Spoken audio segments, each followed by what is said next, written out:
Hey, what's up, boy? I love the abrupt ending to that. What's up, everybody? Welcome in. It is SCC After Dark.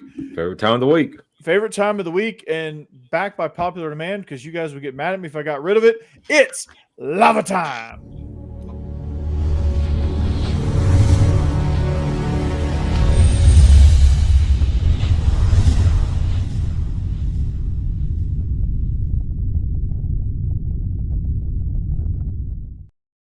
All right, now we can start. All right, welcome in SCC After Dark. We got an action-packed week 11 for you.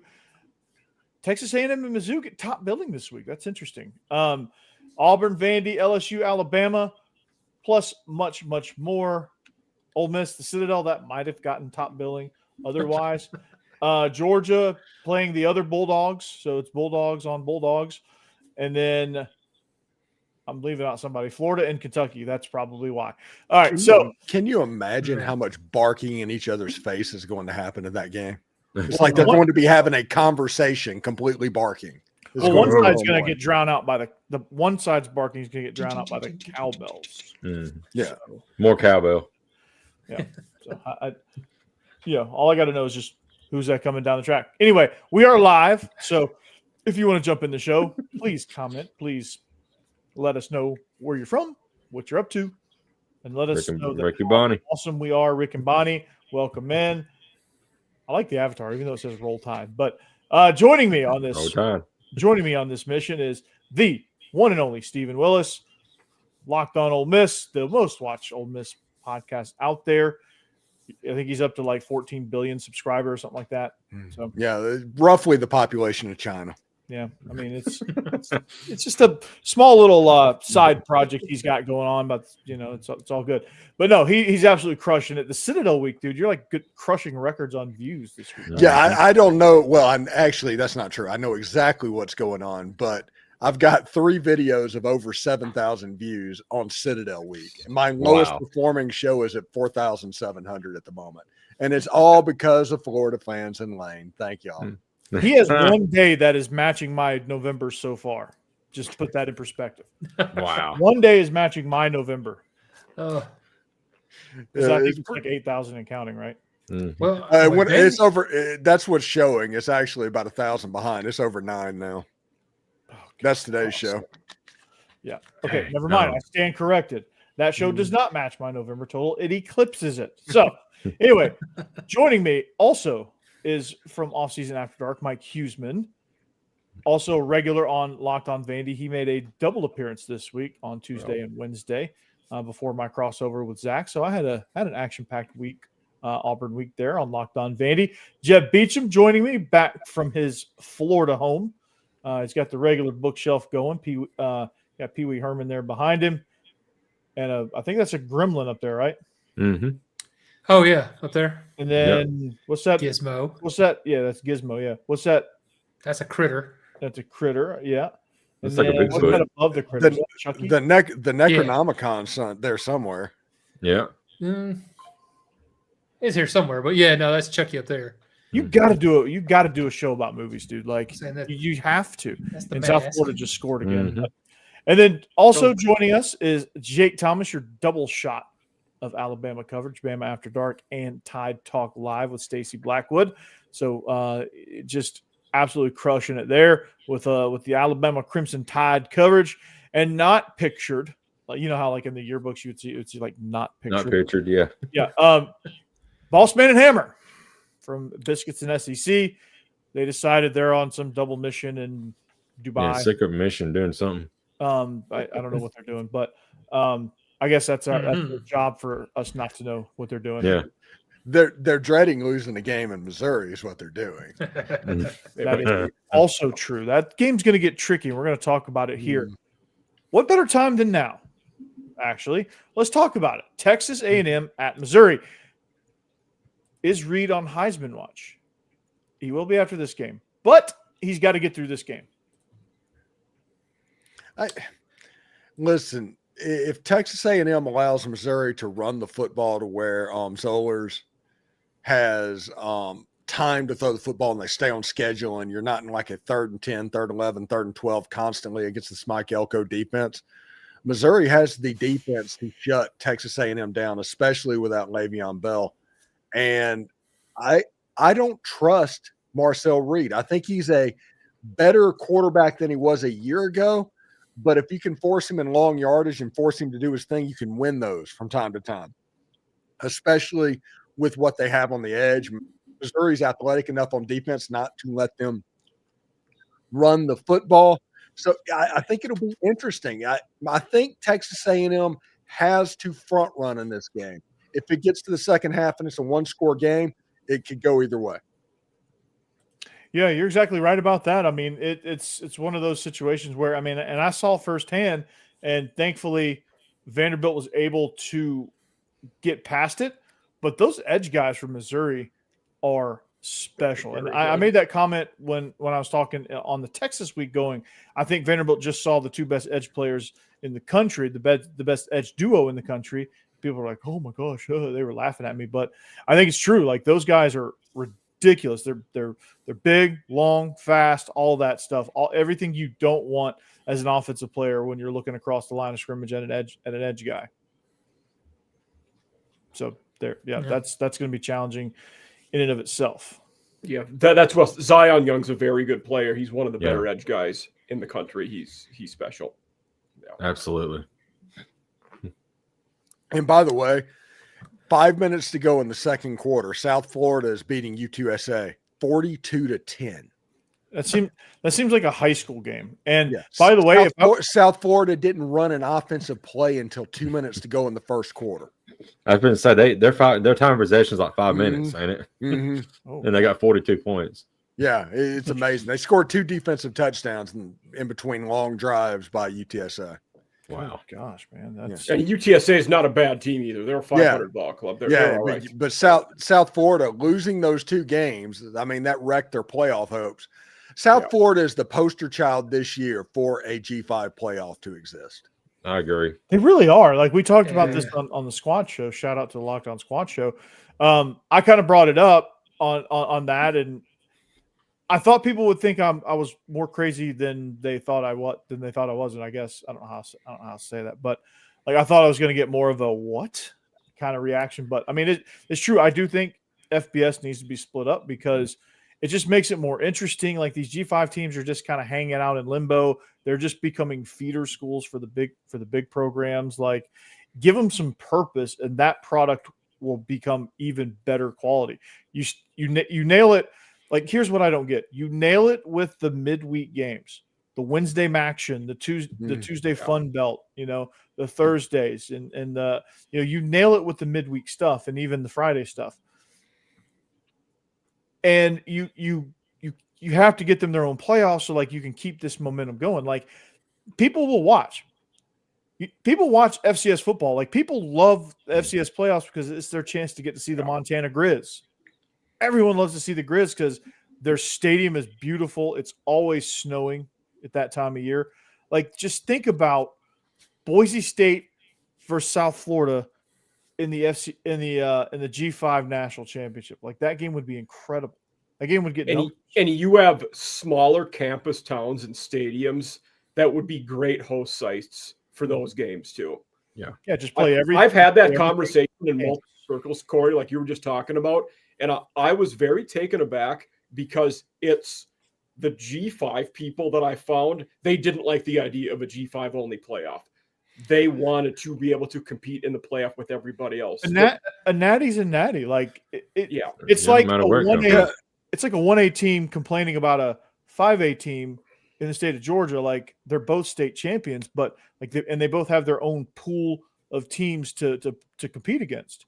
There's like, I can see they probably think that's shameful. Like, oh God, like, it doesn't mean anything. But a natty's a natty. Like, are you saying an FCS natty doesn't mean anything? Are you saying a D2 natty doesn't mean anything? A D3 natty, IA natty? Like, I can see them having the issue though, because it's kind of like having to admit we're not on that level, and nobody really wants to admit that. I mean, I understand that's the way it is, but but Memphis getting like on the rankings for the top 12, they're in the rankings for the final 12, but they're not ranked on the college football playoff list. It feels like a freaking DEI thing. Mhm. to where they just got put in for something they didn't deserve because they're not even in the rankings. Right. This could be avoided if those G5 teams, maybe if you want to put the G5 champion in the tournament, if you want to do that, so they have something to promote towards. I don't know that take you number could do two that though, through because you'd have to start so early though. That would be tough to start the regular season or end the regular season that early and do a whole playoffs before that.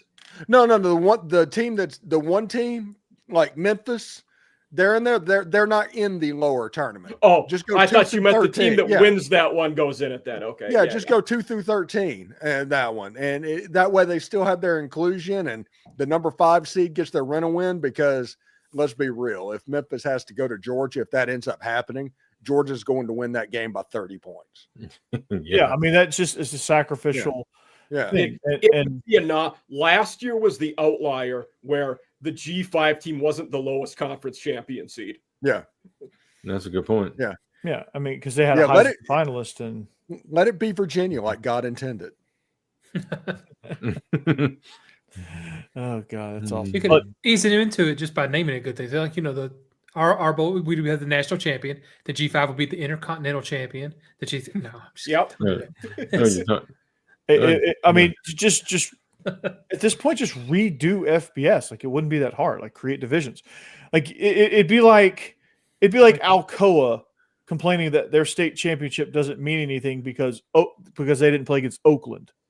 For all you Yeah. Tennessee people, you know that reference, Yeah. right? Like Alcoa is just as much of a champion as Oakland is, but they're obviously things are settled by But- population in high school, but like it's all like division based.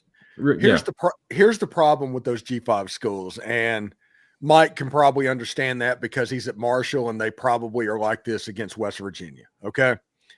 These are all little brother schools, so they have an inferiority complex to begin with.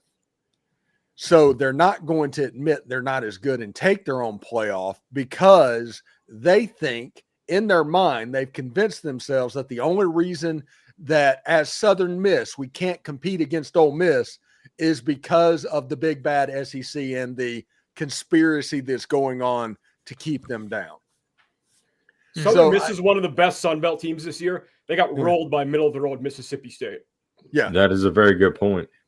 But they will say that the only reason that Southern Miss doesn't get the credit they want is because the TV networks favor the SEC and Ole Miss and Mississippi State and whatever they have to tell themselves to excuse that horrible loss, because Mississippi State just ran up and down the field on Southern Miss in the second half.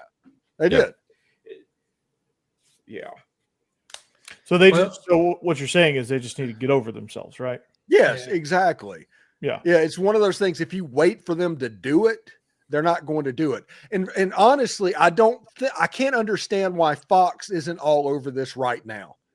They're trying to get into the regular playoff and all the content that happens. It feels like Fox could go in, make a G5 tournament, broadcast that completely, and we would all watch just the same. Yeah. And Corey, you were saying it was a big change, but now might be a good time for that. There's so much has been changing. Why not just rearrange the whole thing?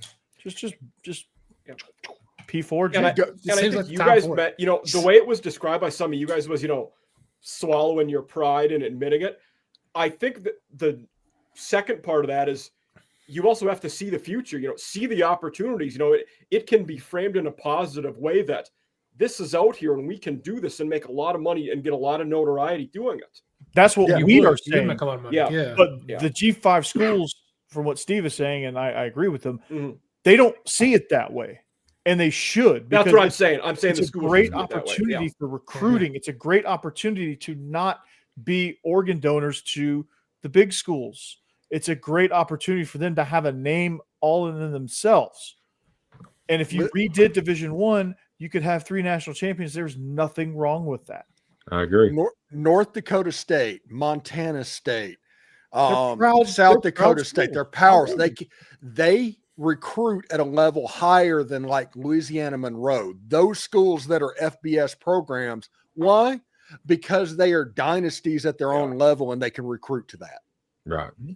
How does North Dakota State and Fargo get guys from Tampa and Miami? That's why, because everybody knows who they are. Yeah, Exactly. we all watch those Brand championship games. recognition, yeah, Mhm. brand Yeah. recognition, all of that. You think if they had their own tournament, you think the MAC would just like blow it out of the water with marketing? I think so. Like, Yeah. Maction would be The an actual thing. Yeah, and the Sun Belt, and set it up to where it's like this.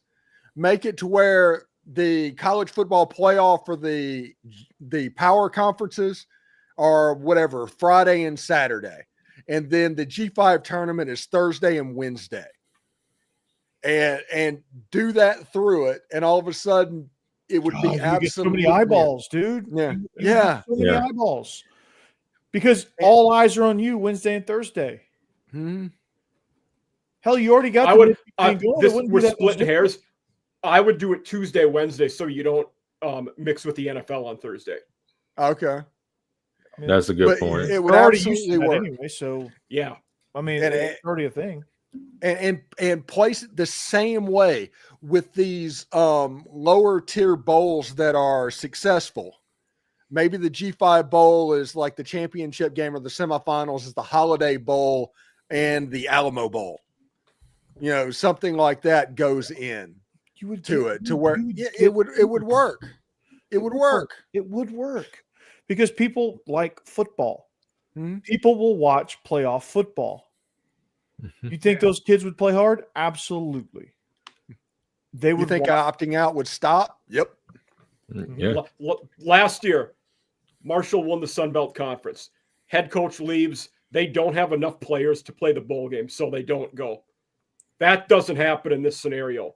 They play the G5 playoffs with Yeah. that roster and if would you're have been opposed to competitive. it, just get Mhm. over yourself, right? Yeah.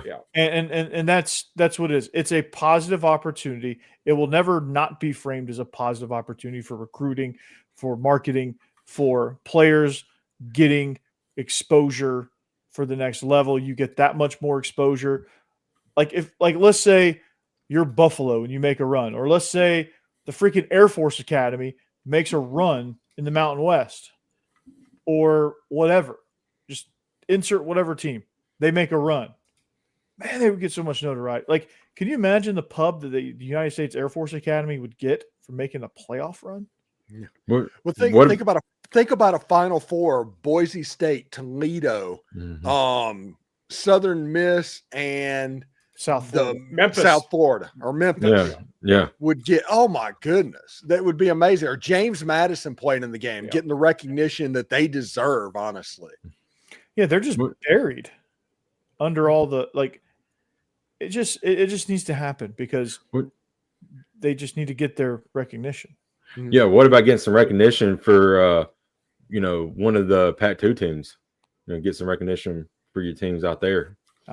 They're just Hey, if for some reason Lane Kiffin leaves, my emergency break glass coach is Jimmy Rogers. That'd be a good one. He was awesome at Yeah. South Dakota Yeah. State. Yeah, Yeah. he was. emergency break glass coach. I love that. Mhm. Yeah. Love that. Okay, so emergency break glass coach. Okay, I'm gonna add that to the list of rolling ball of butcher knives. Yeah. Steve-isms. Which Big old- everyone, this coaching search is going to be a lot of emergency break glass coaches, because Yes. there's not going to be a candidate that can do what you want. You're not, Lane Kiffin can't coach everybody. He can't. Well, Agreed. actually, he can. What you don't know is this. I just heard from my source. My source is, trust me, dog. Yeah. That's everybody's source right now. Yeah, trust me, dog. No, he's gonna. So what he's gonna do next year? This is the grand plan. He's gonna sit in a control room. He's gonna have 17 games up on the screen, and he's gonna be coaching every single one of them. He's going to call plays for all of them. And he would still call better offense than Hugh Freeze. Yeah. Well, Hey, since they're played on different days, can he also coach the Titans at the same time? Because that'd be nice. That's on That's the one of list. the teams. The Dolphins, too. yeah. Dolphins too. Yeah, why not? The NFL just has to work out a deal where they're. Well, actually, they could play at the same time. He's gonna have the red zone channel for Yeah. the NFL. Yeah. He's just gonna have that, man. It doesn't matter. He's like, you got it. Once you get in the red zone, just beam me in. We're good. That would be kind of funny, actually. Anyway, Texas, Mizzou, A&M, Mizzou. Mhm. We're not. since the boy, I put that on there thinking the Biscuit Boys would be here, but they're just not. So, Yeah. do we have a Yeah, pick is on it- that one? I think Well, Becky's on everybody is Yeah. on A&M except the current leader in the clubhouse, Becky.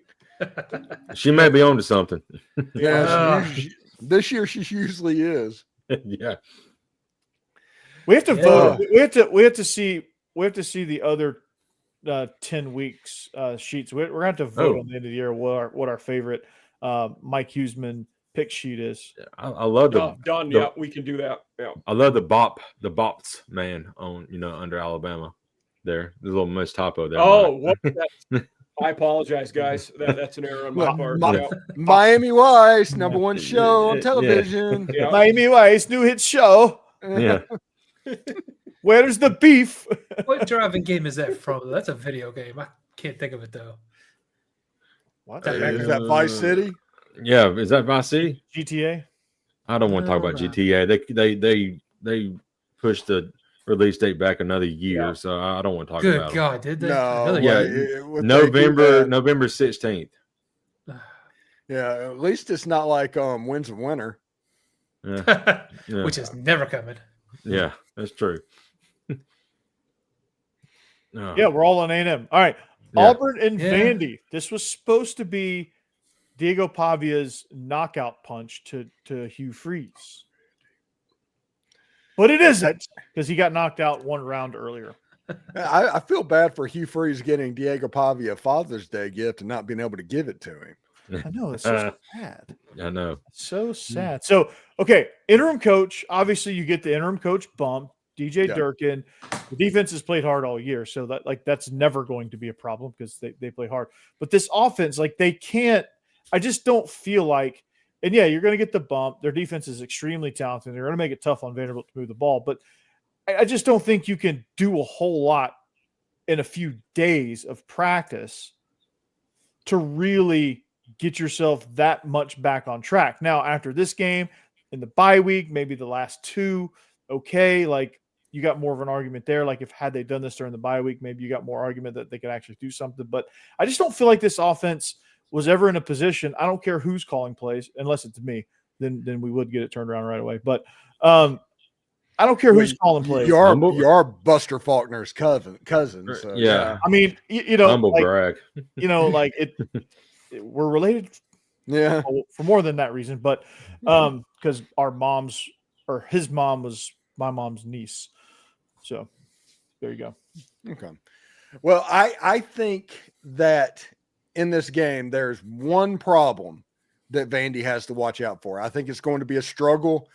Diego Pavia against that defense, I think it's going to be a low-scoring game. Mhm. The problem for Vandy is on the outside of the field, and Eric Singleton and Cam Coleman. And if I don't know if Ashton Daniels can make the throws, but I think that Derek Nix is going to quick game Vandy to death, or he wants to try to do that. There's going to be hitches screens, hide plays, error screens, all of that stuff to Eric Singleton to try and get him in space, because if he can do a Ryan Wingo thing, he will. And Vandy, hopefully they worked on that because the tackling was probably the worst I've ever seen. They look like, quite frankly, they look like a couple of my Hillwood teams trying to tackle out there, which is bad. And I don't understand. They've been so good at that kind of thing, like playing things in space and not letting big chunk plays happen. And that's all they did against Texas. So yeah, if I'm Derek Nix, yeah, I'm going to say, hey, how's your tackling? I'm going to throw it out there and see how it is. And Yeah, you're going to have to do it over and over and over again. Yeah. And if you're Derek Nix, are you patient enough to, if Vandy is actually tackling, are you patient enough to take 2-3 yards of play? Most offensive coordinators are No. not, No. but It- that's what you're going to have to do. I'm all over the under in this one, 45 and a half. So 24 to 21, you still hit the under. Yeah, easily. Yeah. And it ain't getting Yeah. there. I can tell you And that it could much. this could be a 17-13 game. Last Yeah. year's game, Uh, I think, was 20-10. I believe was 20-10 last year. I'm going to tell you, I think Auburn's got a really good running back in Jeremiah Cobb. They need to feed him the ball. little bit more in this game and moving forward, honestly, to maybe set up some of those short screens and short passing game for them moving forward, because he's a really good back. He's looked really good in his time since the one that just left the team. Was it Austin or something that just left? And he come back now. I don't know. He's looked really good. Jeremiah Cobb has, so been impressed with him when he's got the ball in his hands.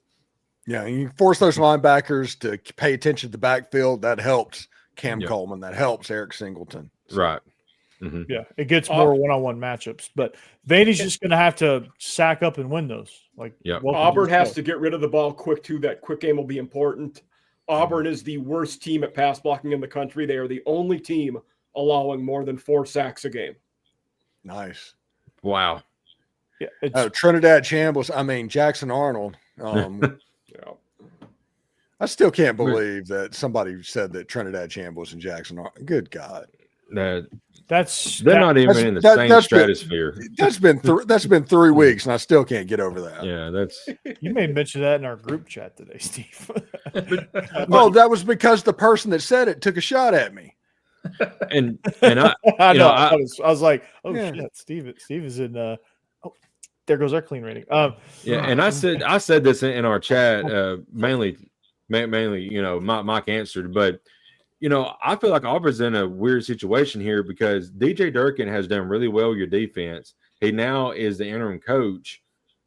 You have a potential situation where you lose him if you don't give him the head coaching job because he's really coaching stuff into a head coaching job. I think you absolutely lose him if you don't give him a head coaching job. Absolutely. So, I mean, their defense has been really well. Do you risk losing him?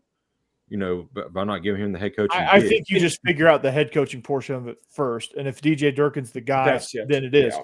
But if he's not, then you just got to be okay losing him because he's not the only good defensive coordinator out there. So, well, that's true. And if that's well said, Corey. Like you got to figure out your head coach first because if it's not Durkin, and if it's not Durkin, does somebody else want to keep around the guy that almost got the job? Probably not. No. And like if it's Durkin won't even give him that chance. No. Probably Durkin's out. And a name you hear a lot is John Sumrall. Well, his lieutenant for the last 3 jobs has been Greg Gasparotto. Guarantee he's coming with him as D coordinator unless he gets the Tulane job. That's true. Durkin. Well, I mean, he doesn't have to worry about letting Durkin go. Honestly, if they were to hire John Sumrall, I would expect DJ Durkin to potentially end up a place like Tulane. As a head coach, that might be somebody that they hire. Yeah, I mean that would be probably pretty good for them.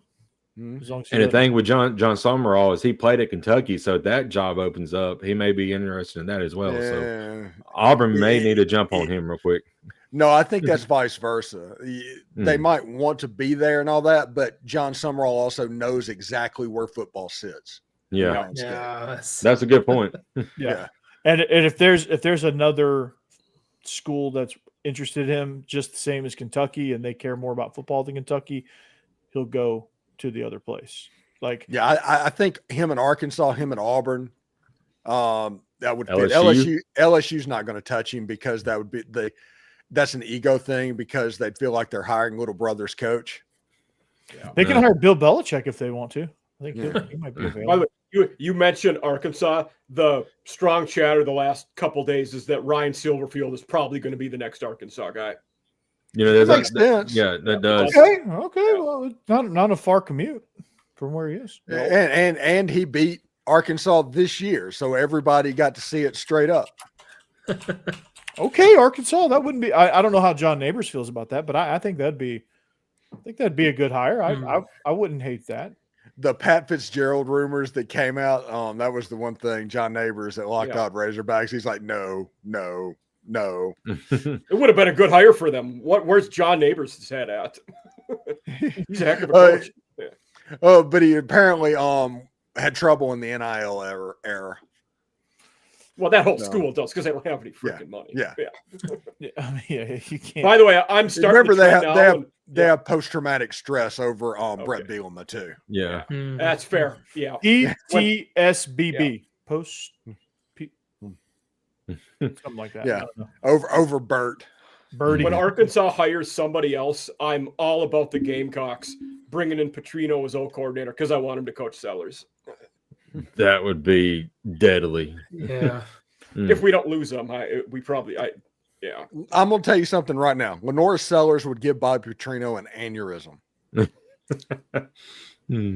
because the first time an open wide receiver is happening in the middle of the field and Sellers missed him by 5 yards, like he did like 6 times against Ole Miss, Petrino would lose his mind. Yeah. I see a lot of mock drafts with him in it, like he's going to declare, but I don't know if he's ready for that yet. No, I don't he's think not. he is. He's Th- not. Their, Definitely not. their best play this year is Lenora Sellers throw it as far as you can and Nick Harbor run as fast as you can.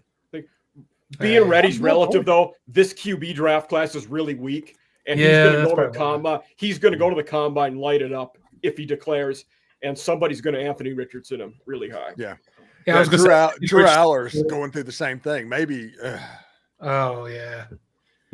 That's Yeah, your, Drew's that's not- your boy, ain't it, Steve? Yeah, that's your favorite player. yeah, he got James Franklin fired in the same calendar year that they were one play away from the national championship game. Isn't that something? Yeah. That's just wild. to Quickly me. the tables Yeah. have turned. Mm-hmm.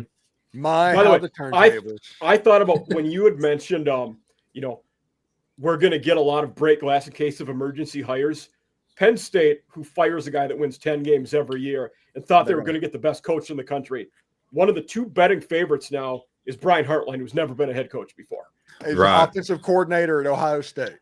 Yeah. Yeah. Him and Drinkwitz are the 2 betting favorites right now for that Drinkwitz job. would be a terrible fit there. And by the way, and Drinkwitz's family or whatever they're basically telling everybody in Columbia they're not going anywhere.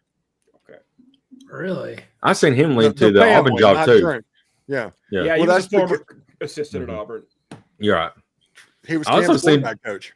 And I've also seen Jimbo Fisher, his name brought up at That Auburn would as be well. hilarious. That would be That would My be God. The other guy Auburn wanted, Kenny Dillingham would have made sense as a former O coordinator. He told his team today that he's staying at Arizona State. okay. Well, Yeah. Nick Yeah. Saban told his team he was staying with the Dolphins too. Auburn could prevail on him. Hey, like I said, I think It ain't that over this until has they sign every- a contract. no, it's not even over then, honestly. Well, it's over It's over after recruiting when it gets too late. intermission, really. Everybody's talking about, well, Lane has a contract offer on his desk. All he has to do is sign it, it goes away. It's like, what, that's going to raise his buyout from $6 million to $10 million or something like that. He can still go at any point. right. It doesn't change that. But I guess they just want him to say, I'm not leaving.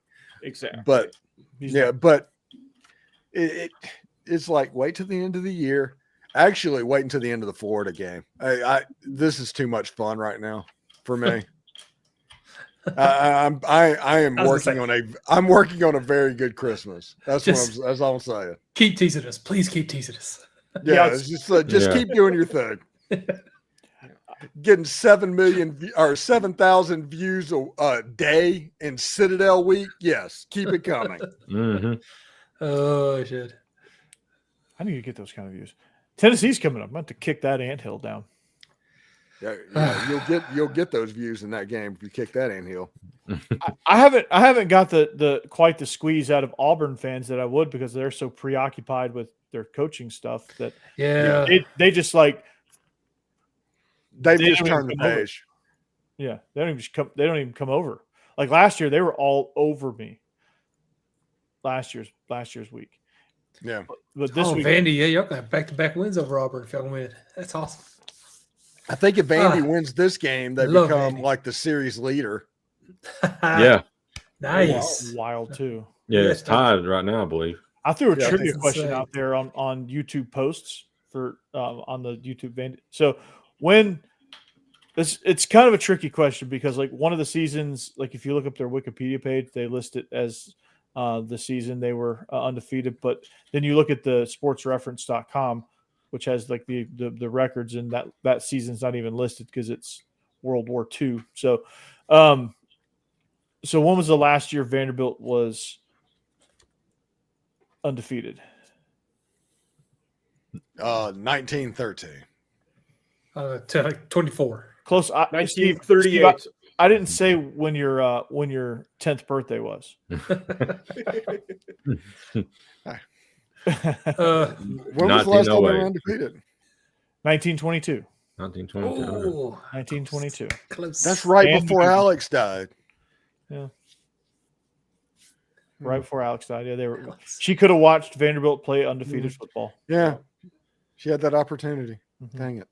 I know she missed it. Brutal, tough. Yeah, Dan McGugin, great mentor. Has a very mediocre building named after him. There's the McGugin Center. Yeah, I'm reading about the 1922 Vanderbilt team. It says their offensive scheme, the short punt. That's all it says. Nice. Yeah. Yeah. so that's where Iowa gets it from. Yeah. Yeah. The short punt. God, love it. Oh, What is that? McGugin actually is an Iowa guy. I believe he played for the Hawkeyes. Oh my God, this By the just way, this yeah. is too funny. It all connects. All right, in stream. Click. Oh, he played him. He is from Iowa. He played at Michigan. I was kind of wrong. Okay. About that. Well, that makes sense because Michigan, whoever that coach that they had there at that point, they all kind of spread out. It was there and Yale and all that. So it makes Steve sense. was their agent, so he divvied them out. Well, if they were good enough, they Yeah. could be me as an agent. Yeah.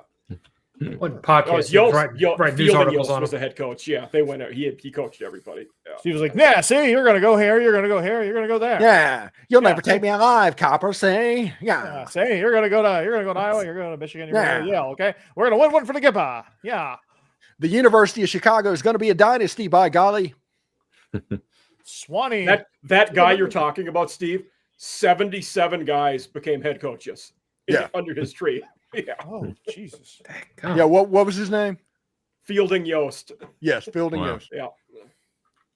Wow. Yeah, Did he coach the Titans and remember the Titans? Fielding Yost. Different Yost. Close. Yeah. Yeah. Probably related.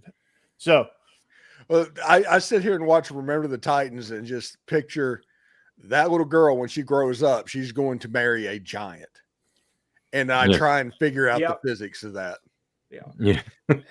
a giant Russian Yeah. Yeah, Mhm. who could just 6'7", just a monster, and she's She's like like, what, 4'7". Yeah. Yeah. She was going to be in Nashville, too, singing country songs. Yeah, Mhm. it's like I don't even know how that would work.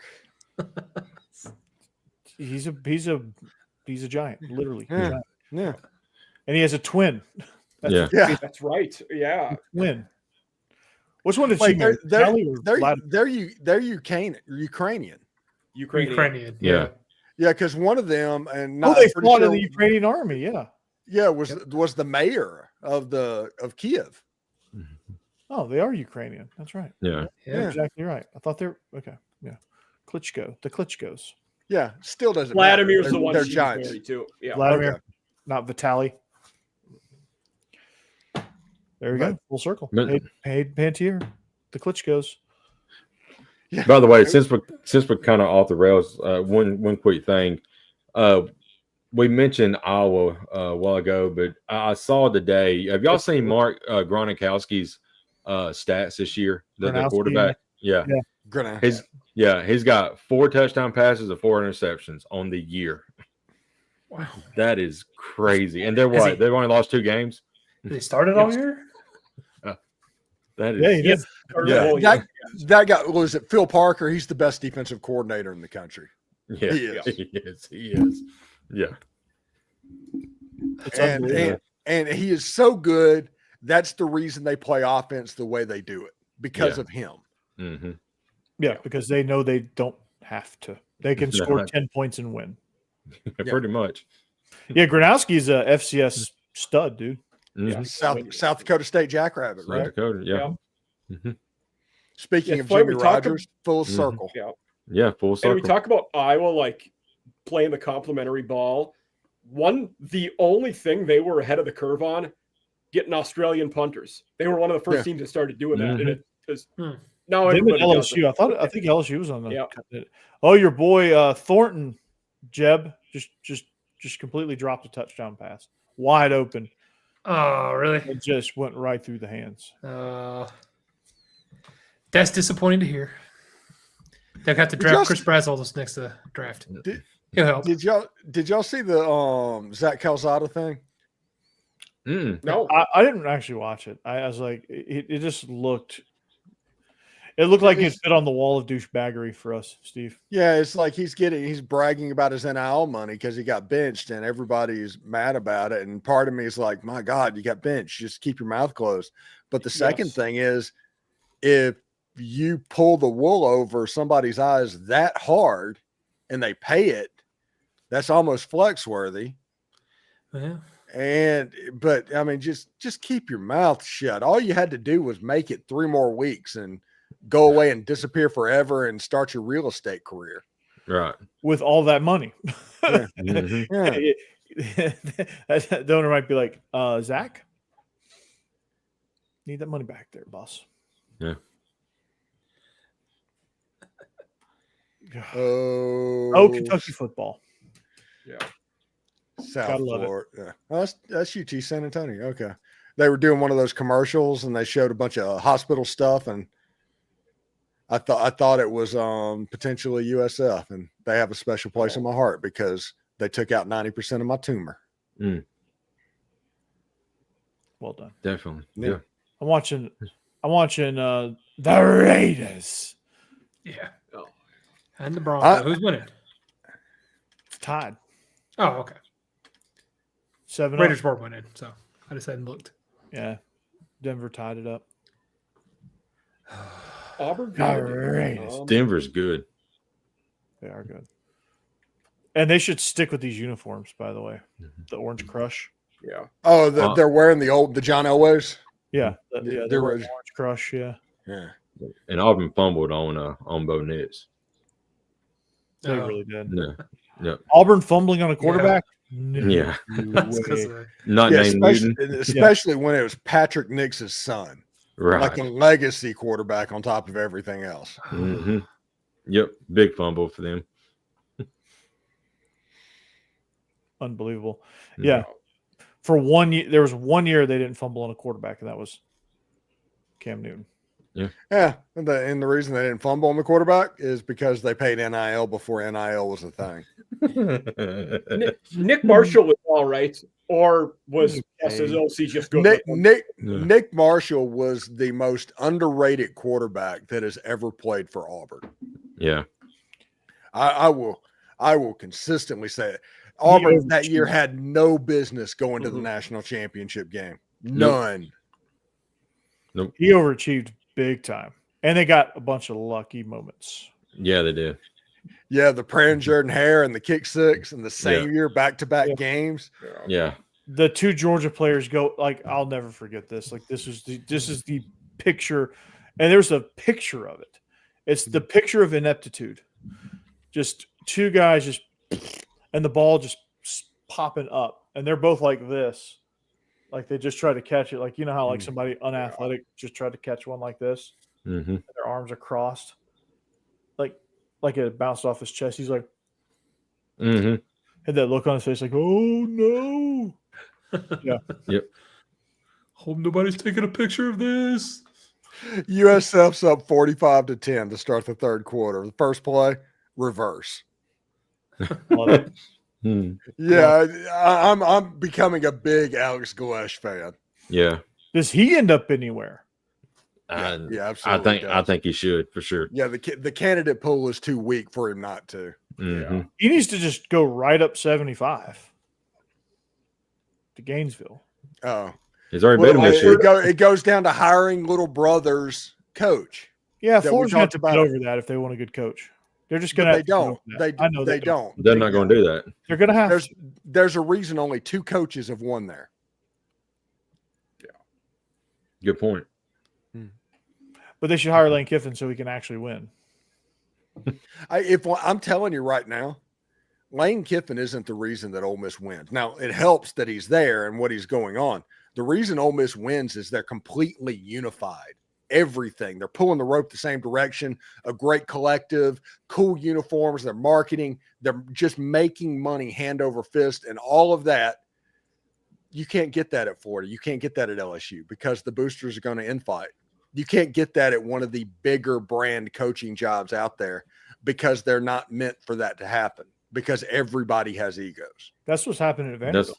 That's what's going to happen at Auburn too. Everyone's pulling in the right direction at Vanderbilt. Georgia's a weird scenario because they don't utilize NIL enough, I think, or they don't publicize it. It's weird. Yeah. Mm-hmm. Tennessee. I mean, they get a couple guys out of the portal, but like Kirby, as far as portal stuff goes, don't get this twisted. As far as portal goes, he's closer to Dabo than he is Lane as far as portal activity.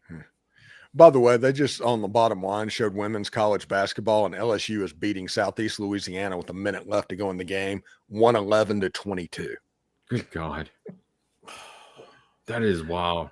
Yeah. Good God. I just like, whenever that popped up, I was like, what the heck?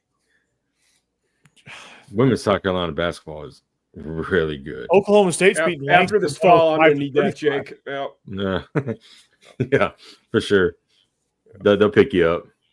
They will. Yeah. Mm. LSU Bama. This game's not quite the classic it used to be. I don't think we Did picked we the Auburn actually Vandy pick, game. we didn't actually Yeah. pick Auburn and Vandy, I don't think. Yeah, we didn't You know who I'm Listen, Auburn. LSU and Vandy roll. in Forward. 2011 Mhm. finished 9-6, and it was the most riveting game on television. A touchdown wasn't scored. Mhm. And we go from that to 14 years later, this. Mhm. And LSU is going to have lots of effort with Frank Wilson being the coach and all of that. But Alabama is going to beat the hell out of them. They don't just all of a sudden grow offensive linemen or double Yeah. their offensive linemen. Like they're going to have the same. And this is line. not the offensive line to have a bad, or not the defensive line to have a bad offensive line against. Yeah, Yeah, I feel like Nussmeier- I feel like Alabama's defensive front can have a big game here. Front seven for sure. I think they will because Nussmeier's a statue Mm-hmm. that has he has a peg leg. Feels like at this point. Like I wouldn't be surprised if the injury report came out and said Garrett Nussmeier peg leg. So like it's a recipe for disaster. And Ty Simpson is he's gonna have a big game. Like I don't think they're gonna be able to get to him. I also think this is a game that Michael Van Buren gets a series or two, and they run him. Yeah. When Van Buren's in the game, though, is it called a series or is it called a campaign? I like it. Mhm. Yeah. If it was a campaign, Van Buren would have won Yeah. because Nussmeier's been trash. Utter garbaggio. But at least he beat Lenore Yeah, Sellers. Sorry about that, Mike.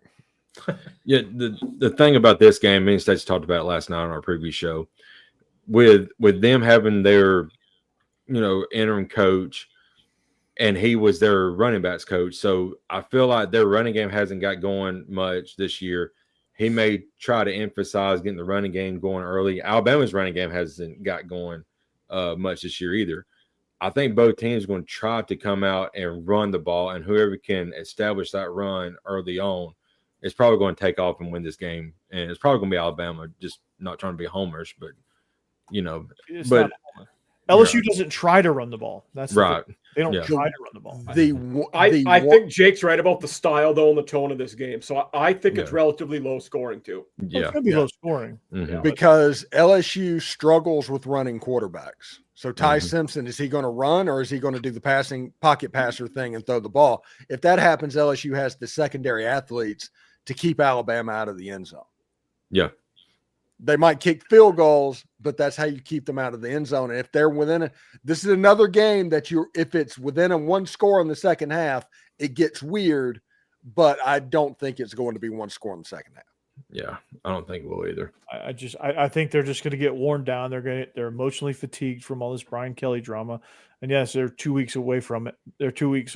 But But LSU should be ashamed with the way they started this coaching search. They should. Yeah. they're they private. should. I mean, honestly, I think if a big name guy goes there, he's stupid because like Yeah. they've shown their hand, they've shown their cards, and to me, I'd be like, no thanks. Right. It almost feels, Don't this is what it feels like. The governor is sabotaging that search intentionally so that his friend, his guy can be the head coach. Is this a conspiracy theory thing to make Ed Orgeron the coach again? Oh wow. Yeah, Okay. something like that. Mhm. I will say one smart move they made. I figured they'd get a good coach, and I still think they will. I didn't think they'd get a good athletic director. The way it ended with Woodward, I thought that would go poorly. They were probably smart to just name the associate guy the full-time athletic director now. But no, they didn't name him that. They backed it up like 5 hours did they? later. Oh Yes, boy, I didn't Mhm. see that. Yeah. The president of the school basically pulled a governor of the state of Louisiana and is like, well, what does interim mean? I mean, I'll take the interim tag off, but that doesn't mean he's the permanent athletic director. And it's like, Oh well, my that's exactly gosh. what it means. Right. You take that off, then he's a Yeah. permanent guy. What the hell? So it's just disaster upon disaster Yeah, upon that's disaster. And I got my popcorn ready, man. Yeah. Yeah. Holy cow. If I'm a big name athletic director, I wouldn't go there either. The way they're Yeah. acting. No. It's going to be Verge. He's going to keep it because it's just process of elimination at this point. Yeah. No one else is going to apply. No one's going to take it. Yeah. No. Take it. And he was apparently, I think he was named in a Title IX lawsuit and got suspended. Oh, Oh gosh. my gosh. Yeah, it's something like that. I saw that online. It could be wrong, but I've seen it in multiple places to where, you at least believe it a little bit. Yeah. Yeah. Oh, God. Yeah, it's like, This is come on. wild. Come on. All right, Moscona's going to do really big numbers. Oh, he's already doing like 70,000 per show. Mm. Oh, God. Wow. Yeah, he's going to break 1 million easily this year. Mhm. this Who's this? month. I don't know who Matt you're talking Matt about. Moscona, Matt Okay. Moscona, yeah. the Locked On LSU guy. Mhm. Really good. Yep. 70,000. I broke 50,000 for the month of October, so that's good. No, Nice. that's huge Nice. improvement. Mhm. Still not anything his daily shows. Got a long way to go. But yeah, Hmm. October 52,000, big month. Hmm. November's off to a pretty good start. I'm up above 8,000 so far. Good job. So that's good. All right. Yeah, I think we're pretty much. I mean, is anybody on LSU with this? Yes, I am. Yeah, Mike is. The spread is far too big for me. What I perceive to be a low scoring game. 10.5. I think LSU with the points there to me is the logical pick. Okay. Not saying they win. I I think they cover. don't know. It just doesn't seem like LSU. I know they've got the dudes on defense, but it doesn't seem like their defense has been playing that great. And Alabama, their offense has been playing really well. I worry about that, but Well, this thing, I know LSU has not looked great this year, but they got the dudes on the offensive side of the ball. Oh, I mean, there you go. Barry Brown has not done anything yet. He's only got 1 touchdown reception all year long. Yeah. He's He's due like- for a big game. He's like, And- "Am I sure I left Kentucky? right, yeah. Yeah. So I'm it's still in it's Kentucky." it's crazy, but I mean, yeah, there's no denying the talent they have, but right. I just don't Some- think they can put it all together I in was gonna say, 2 at weeks. some point you gotta kind of have to give up. Like I just don't have faith in that kind of thing right? at this point in the season. If you haven't been able to do it yet, Mhm. I'm not gonna start calling it for the next week. Yeah, and I think Bama's going to roll, dude. I really do. I think they're going to roll. The Tide is going to roll. This depends. We got a big matchup the week after in Oklahoma, so I don't. Maybe they won't overlook. No, you'll be okay. I honestly think that is an elimination game both ways. It very well could be. Yeah. It's one of those things that if Oklahoma were to win that game, you remember, you only have to drop 6 spaces to where you're out of the playoffs Playoffs. right now. I could easily see Alabama dropping to number 11, and then you have this Memphis and Virginia like albatross out there. And things get difficult. But at the end, I think that Oklahoma is going to lose that game because Alabama defensively is just too much for this Oklahoma offense. But that would be concerning right now for me. We'll talk about it next week. Yeah, we will. So Georgia, Mississippi State.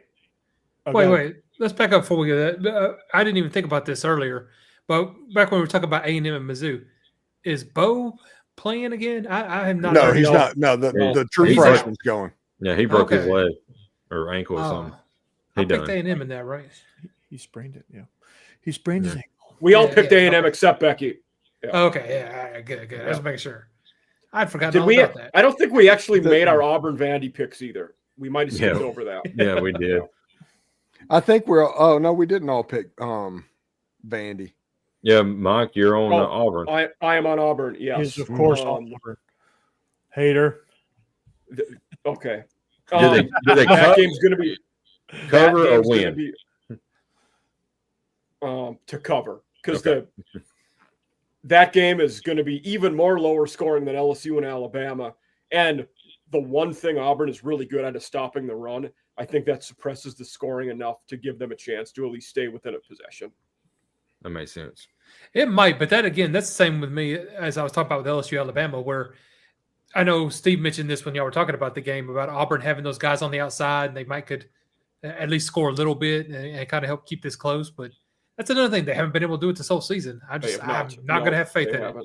I don't think Auburn can score anything in this game, and Vandy will score enough. They've covered in every game that they have actually won this season. Vandy is 7-2. Well, not- Vandy's 7-2 against the spread this season. That's the second best in the conference. I was going to say, and I didn't even mean covered, but I mean they've covered this spread in this game and every other game, except the two they lost, of course. Which Fun fact: Mississippi State is 8-1 against the spread this year. That is the best in the conference. I see. That's where Becky's record's coming from. Yeah. She keeps picking. Yeah. Anyway, against those She pitched Georgia though in that game, so we need to talk about it. Oh, Yes. yeah. Okay. Corey? Yeah. So if the spread is in favor of Georgia, it's hard to pick it. 7.5 points. They won't cover anything. I'm dumb and I'm picking them, but if they don't cover that, they're in trouble. Dang. I was gonna say this is the problem. That could This be on is- those There's two no blocks. reason they shouldn't cover that. there's Yeah. no reason they shouldn't. But they find ways to not cover it. Yeah. Yeah, And that's, Mississippi that's State is- 31-21. Mhm. Yeah. And State can throw the ball well. Those are the Yeah. teams that could give Georgia problems. State, Their pasty's not great. they scored 30 on Georgia last year. Yeah, Now I'm picking Georgia, obviously, because I'm probably. Just I'm on the Bulldogs here, waving Yeah. the cowbell. Yeah, Same here. Georgia here. I'm picking the Bulldogs. I'm definitely on the Bulldogs as well. It's- My thing about this game is Mississippi State finally got their first SEC win. They got that monkey off their back. Now they're looking for a potential playoff, or not a playoff, but a bowl bid. They got to get that to 6 wins. So they're going to play inspired in this game. I don't think they're going to win, but I think they can keep it within Yeah. 3. Georgia's in the playoff hunt, so they're going to play inspired too. But Yeah. it all comes down to the fact that it just seems like Georgia's very passive in the first half, especially on defense. And this is not the offense you need to be able to do that. You need to jump on them immediately. And if they do that, then they will cover this spread pretty easily, probably blow them out. If they let them hang around, it's going to be a struggle win. It's going to be kind of like the Florida game was last week, where they were pretty much in control of that for most of the part. There was a couple moments where you're like, oh, they're losing their grip, but then they regained it. It's going to be kind of, I think that's just how they win this year. That's just kind of who they are. Talent-wise, that spread is probably too low. And But the and way Mike, they're playing, it's about right. you said that Mississippi State was a middle of the road team. I was watching. It was one of the halftime shows of the basketball game I was watching last night, and Gene Chizik was on there, and he said this Mississippi State team is 4 plays away from being 8-1 at the moment. So I mean, they're not that bad of a team. Do they have the dudes to hang with Georgia? I don't know. But can they? The way Georgia has played this year, especially on defense, you can score on Georgia defensively for sure. They can hang with them. They're They just also can't- they're also one play away from being 4-6 right now. That is true. That is true. But George is also I'm like 2 plays away from being like having 3 losses as well, 4 losses. Yeah. or 4 losses. So Because they've lost Alabama Mhm. plus Tennessee. Ole Miss, if Florida. they Ole make a Miss. they make a tackle on 4th and 2, Ole Miss wins that game. Yep. And then the Florida game could have gone either way last week. Yeah, the Florida game was dicey. That's Mhm. more of a toss up. So they Yeah. realistically three losses, maybe with the 4th, Right. depending on it unraveling. Mhm. Fire Kirby! Can you imagine that? No, my gosh, don't do that. That's That's the kind of stuff Georgia fans say. There was a campaign on social media from the Lunatic Fringe of Tennessee that was saying fire Josh Heupel. yeah. So I saw stupid. that. No, they Yeah, should no, fire what? Josh Heupel. I mean, I say that tongue in cheek. They shouldn't fire him at all. That would be really stupid. Which I'm Would be I very encourage dumb. There, Jesus. go for there it. was Yeah, there was please, somebody please who fire who made a side by side comparison of Heupel and Brian Kelly, and their records are similar, and they're like, well, one of them's fired and the other one still got a job. I'm like, come on, man. Now, one team is descending right now, and the other one's ascending. So I was gonna say, and you gotta look at their records. Tennessee's Yeah. 2 best seasons since 2007, before Josh Heupel got there, were 8-4. 2 8-4 back-to-back seasons for Bush Jones. Since Josh Heupel's gotten there, they've had 2 10-win seasons out of his Right. 4, and 8-4 season. So 3 of his 4 seasons have And that 8-4 was been his the best first we've year, had. which was Yeah. probably his best coaching job because that team was awful. yeah, Now I'm 7-5, but it was still good. Yes, you're right. Yeah, I mean, he came in, fixed what Jeremy Pruitt, had done to our 7 team. wins with that team, Jeb, Yeah. should have been coach of the year material because Oh, that yeah. was insane. Oh yeah, then he went 10 wins the next season, and we were riding high. No, the Yeah. 8-4 one was the Joe Milton year, but Yeah. which it Maybe- happens. because he didn't want to. Quit trying to bait me. Quit trying to bait me. I mean, come on, Joe Milton was good. It was He Joe had Milton. touch, right, Steve? Winning 8 games with Joe Milton's a pretty good coaching job in the SEC. That's what I think. I mean, because Joe Milton likes to throw things. if you need a pass thrown 40 yards, Joe Milton can throw the ball 40 yards. If you need a pass thrown 10 yards, Joe Milton can throw the ball 40 yards. And the Cowboys have figured it out. They put him in and just have him launch balls into the end zone all Yes. over his way. And some of them he hits. You know, Is that an If he can do that. Is it an orange? That's- He throws strawberry through Battleship. I just know not to have him throw a 10-yard pass or he's going to hurt somebody. Yeah, There's that clip where he's throwing that dude the pass in the Barstool office and just destroys him. Yeah. Exactly. And that was his light touch pass. Trust me. yeah. Oh, my favorite thing is like when the NFL Combine was there and Anthony Richardson was going through it, and he threw the ball into the ceiling. He hit the ceiling Yeah. of their indoor facility, Yeah. and then somebody said, "What kind of pass was it? A screen pass?" And- I heard somebody else say that today. Was there a receiver up there? No. Well, then that tracks. Yeah. yeah, Yeah. Yeah. that makes sense. Yeah. Okay. I believe it did. Definitely. That's funny. Other than Hugh Freeze getting mileage off of beating Nick Saban twice, is there any other person that got as much mileage out of beating Utah one time than Anthony Richardson? No. Oh, He got Danny Dimesed. Mm-hmm. It's crazy. And the GM, it was not true. He did not get the GM fired. No, not yet. I mean, he won't. Hey, be the reason the owner's taking notes on the sideline. Oh yeah, So, she is. There's nobody that's been as involved as this owner for taking notes. It's like, do you know who Jerry Jones is?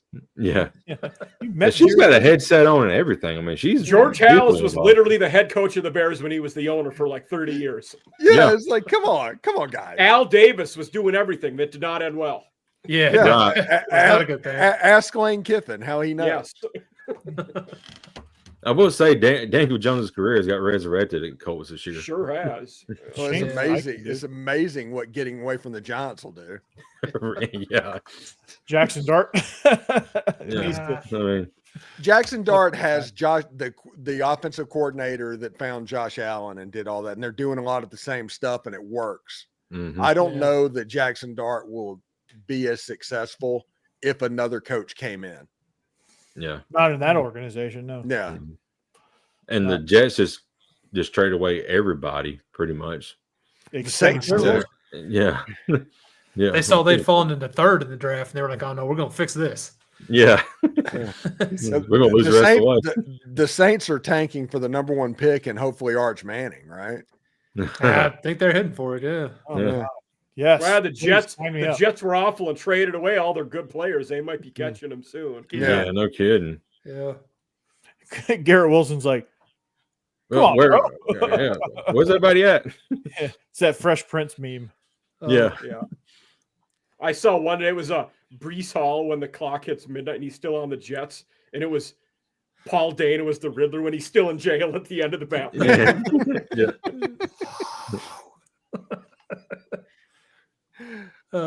That's terrible. All right, the rest of our picks. Ole Steve Miss. is picking the Citadel. Yeah. Um, Yeah. Florida, I'm Kentucky. I'm all over the Citadel in this game. This no line game. Yeah. Citadel by 50. No, all right, Florida, Kentucky. This interesting. Sicko Bowl round 2. This Mhm. was one of the most heavily gambled on games early in the week this year that we've seen anywhere. When the game opened up, apparently the sharps and a lot of the bettors thought that the over-under was set way too high. So all kinds of money came in early on the under. And let me tell you where it's at now. It is now down to 45.5, same as the other game we talked about. I would yeah. still take the under. Yeah, Yeah, I was gonna probably, say yeah. that's And it was Absolutely. even higher. It was I think it was 47 or 48.5 when it opened, and all kinds of money Wow. came in on the under. Yeah. Yeah, Definitely under. if you look at the availability report, Florida is missing their top 2 wide receivers, maybe their top Yep. 3. They're missing their 3 and their 4 running backs. It's going to be basically Jaden Baugh, and you're hoping at that point for points. And Mark Stoops is a legend at creating rock fights, especially in Lexington. Mm-hmm. This game has 17-14 written all over it. Yes. Yeah. Yes. And with that, I'm taking Kentucky. Yeah, 17-14. Kentucky scores 14. They cover. Give me Kentucky. Yeah, give me the Cats. I took the Gators to win by 4. So Yeah. Yeah. I'm thinking like 20-14 top game. Gators win. Whoa, whoa, Oh, whoa. score fest. Well, it's a lot of points. Score Jake. fest. A lot of Yeah, points. good Hey. gosh, man. Hey, Yeah. careful. We're going to bring Yeah. back the air raid siren. Tim Couch Yeah. walking through that door. Right. Yeah. Ooh. Little Score Craig fest. Yeast. Oh gosh, man. Little I'm, Derek Abney. I'm I can keep sweating going. now, man. That's just Yeah. thinking about that one. How many they score on Georgia last week? I can't remember. Who Florida? 20. It was Yeah. 10-3. Yeah. So they scored 20 against Georgia. They can probably score 20 against Kentucky. They scored talking 20 about 40, against yeah. Georgia. They scored 20 against Georgia because Georgia busted coverage twice. That's why they were able to score those points. It wasn't Yeah, because there was a of couple other bad stuff. Yeah. Yeah. The first touchdown to Eugene Wilson, who's not playing in this game, by the way. You're right. He ended up had 111 yards in the game, not playing this week again. But it was a complete busted coverage on like a 40-yard touchdown pass. Mm-hmm. DJ Lagway threw a jump pass, essentially rolling out to left, underthrew his receiver, it hit the ground in a play that if he would have just planted his feet and threw the football, Mm-hmm. the guy would have walked into the end zone Yep. for a winning score. Mhm. But he tried a jump pass, threw it off angle, all of that stuff that I freaking hate. I think Patrick Mahomes is the worst thing that has ever happened to quarterbacking Mm-hmm. because everybody thinks they can do that and nobody can do that. Mm-hmm. And yeah, it's one of those things that now it's going to be Florida without the weapons. If you lose the game to Kentucky, what does that team look like when they come into Oxford? Mm-hmm. beaten down? Yeah, They've quit. Interesting. Yeah. Yeah. Yep. And I think I might even be so bold to say that Kentucky wins outright. yeah. I like Cutter Boley. I really like. we made fun about Zach Calzada doing his thing and bragging about making all the money while he got benched. Cutter Bowley's a good quarterback. And honestly, he's the best thing that's happened to Kentucky probably 3 or 4 years. Honestly, he's the one reason that you have hope. Since Will Rest of the Levis. team, not so much. Yeah, probably since Will Levis, who Mhm. was a garbage NFL quarterback. But yes, A lot of people are garbage NFL quarterbacks, so that's not necessarily the dig that people think it is. But Cam Ward's not too bad right now. No, he's I would be Still a got- terrible, still got hope. generationally terrible NFL quarterback. Yeah. you get me in there, I'm throwing dimes, dude. The Mm. left- No, just late. Yeah. Yeah, the Saw problem that. is it cost a quarter. Oh, that's so good. All right. On that note, we are SEC After Dark. Stephen Willis, Locked on Ole Miss, the highest watched Ole Miss podcast out there Ever. ever. I'm like nearly 2 million up on second place at this point. Wow. In that 2 gap, million, yeah. he's like South Florida, and Everybody else is competition like is- UTSA, yeah. mhm. Which, true. by the way, USA's wrought iron fence that they have around their campus is amazing. I will say Yeah. that every time we talk about USF, it's amazing. And once they get their own campus stadium, they're going to be in the Big 12. That is going to happen. Oh, Oh, Nice. interesting. Okay. yeah. Mm. All righty. So no G5 playoffs for them. Mike Huseman, offseason After Dark, a regular on Locked on Vandy, just crushing it, man. Who's next up? Either Auburn or Appalachian State. I have both scheduled. Not sure the day though. Yeah. Cool. Beautiful. Did you get Zach? No, different guy. Okay. A guy named Brian is his last name. He also is writes for Mike Farrell with me. Okay. So yeah. Okay. Nice. And then we got Jeb Beecham. Hot He's just a roll. dude. He's just a dude right now. But Just a dude. just a dude. Just a dude. With Pee Wee Herman in the background. Just a dude that we're waiting on to do a movie podcast. So there you go.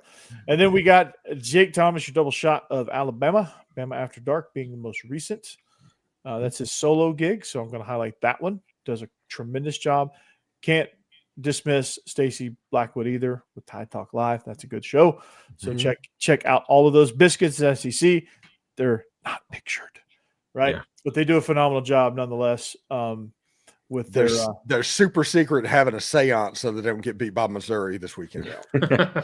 Yeah. they're somewhere in how far is I don't know Texas geography, but If anybody's seen the proposal, kind of what Sandra Bullock and them are doing with the Indian like chant dance. Right. That's what's going on right now. Just picture that with Boss Man and Hammer, and you know exactly what they're doing. I think next weekend is Hammer's wedding. I think so. Yeah, All yeah. right. And if Texas A&M beats Texas, a Fu Manchu's coming on this Mhm. show. I'll be honest, that game's getting a little bit more interesting the way Texas is playing here lately. if Texas Yeah. wins the SEC, I might come for an episode with the Fu Manchu. I can grow one pretty fast. Hey, we're at the point where if you're an Ole Miss fan right now, Mhm. depending on whether or not you want to go to the SEC championship game, if you want to go there, root for Texas. Yes. Yep. Don't root for Texas. Don't ever root for Texas. Yeah, because Ole Miss needs Texas to beat Georgia. They need Georgia to take an L, and they need Texas A&M to take an L.